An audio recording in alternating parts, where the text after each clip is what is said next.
We started early this morning with a celebrating, beginning the morning with a guided hike along one of the most well-preserved sections of the Butterfield Overland National Historic Trail near the Elkhorn Tavern.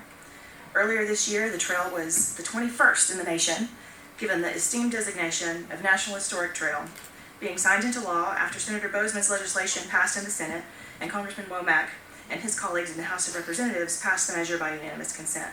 We thank you both for being here to celebrate the designation, the Conservation Fund's donation of the Green Homestead to the park, and the grand reopening of the park with improvements to public access completed during the Arkansas Department of Transportation's Highway 62 realignment project, which you all got to enjoy as you drove in this morning and had a place to park. I'd also like to thank your staffs for their behind-the-scenes coordination. National trails like the Butterfield Overland National Historic Trail link together thousands of significant historic sites and draw attention to the value of experiencing local, cultural, and natural resources.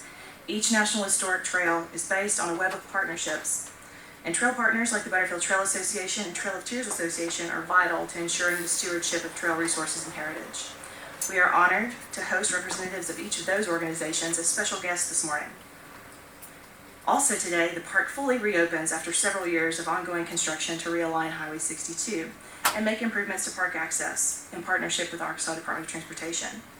It's the largest infrastructure project in the park since the 1960s, and we thank the department for the effort dedicated to careful planning and construction to both serve the park's visitors and to preserve its significant historic resources. The realignment of the highway away from the park's visitor center has reduced traffic noise near the battlefield. It's allowed for expanded parking here and at the Elkhorn Tavern, and it provided an area for a new horse trailhead near the park entrance.